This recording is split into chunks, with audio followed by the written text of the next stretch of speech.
brilyante na to, inaalay ko sa'yo, aking inay, pati sa ating mga kapatid. Sa aking mga kapatid. Aking mahal na kapatid, kanina ang mga brilyante na iyan? Itong brilyante na ito ay nahandog ko sa aking mahal na ina at sa inyo. Ba't mo naman inaalay?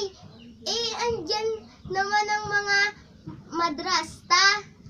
Ito lang naman ay sa atin at inaalay ko sa ating ina at sa inyo. Maraming salamat aking kapatid dahil hinati-hati mo yan para sa amin.